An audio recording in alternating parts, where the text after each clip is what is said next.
Welcome back, golfers. Glad to see you back again.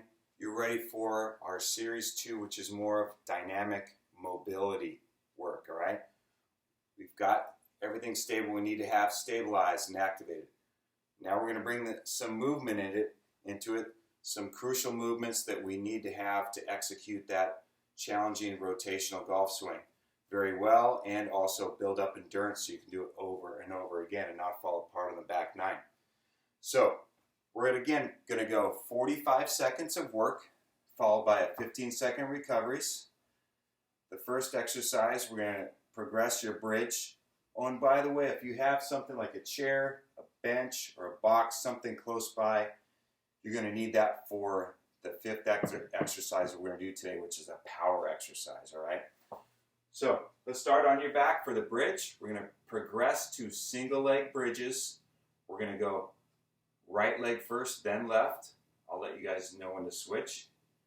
You ready? And begin. All right. We're bridging those hips up. We're on our left leg, and we're extending and holding the right leg out. Okay? Cocking the toe. Either hand position again. And we're nice and level and even, squeezing the glutes here, okay? Very challenging exercise. Eventually your goal would be able to hold a single leg bridge for a minute on each side. Right now we'll switch and hit the other side for the last 20 seconds here. Finding your breath. Should really feel it in the glute. If your hamstring's cramping up, that's a sign that you have weak glutes, and we need to continue to strengthen them until they're balanced. All right, down and recover. Next exercise is still on your back. We're going to do what we call a dying bug. You can do it with bent knees or straight legs. We'll start with both feet up, arms up. We're doing an alternating arm and leg, reaching away from each other. All right? Here's the nugget. The progression is John Rahm's favorite exercise, where he's here, the back is flat and stable, reaching all four limbs away from each other and then coming back in without any movement from his core. Mastering the art of disassociating moving limbs from the stable parts, which is what the TPI is all about, and how so many golfers have really progressed, taken their game to the next level. We'll get into that more today and in Series 3. You can mix those up and recover. Nice job. All right. The next move, we're going to really work into mobility. With a T-spine mobility, we're going to push your butt towards your heels. Bring the right hand behind your right side. We're going to open up the book, then thread the needle. Okay? No sway or sliding side to side with your hips here. And this is getting great mobility through that thoracic.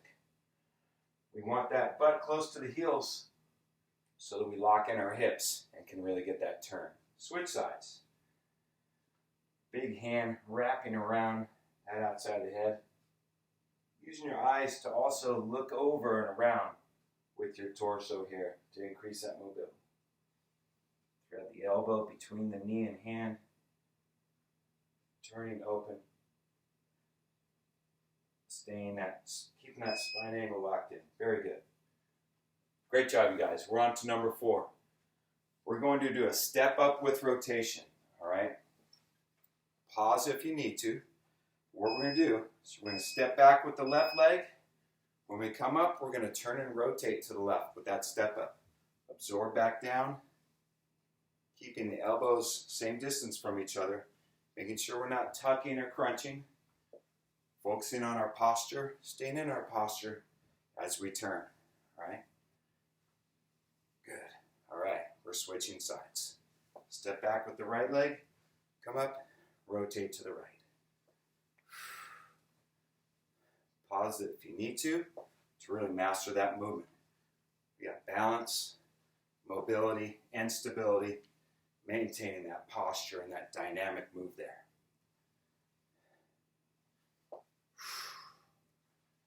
And recover.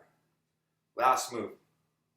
We're doing our power. Let's do a squat to that box, chair, or bench. We're going to rock back a little bit, move into a sit to stand for power. Boom. Absorb down, get that nice mobility squat. And we're creating ground reaction force with our feet. One of the great ways to progress or preset yourself on these squats to stands is doing them barefoot. So you really activate where 30% of the nerves lie in your body, which is under the foot. As you progress on this one, you can move into single leg work, where you're rocking back one leg, popping up, squatting, alternating.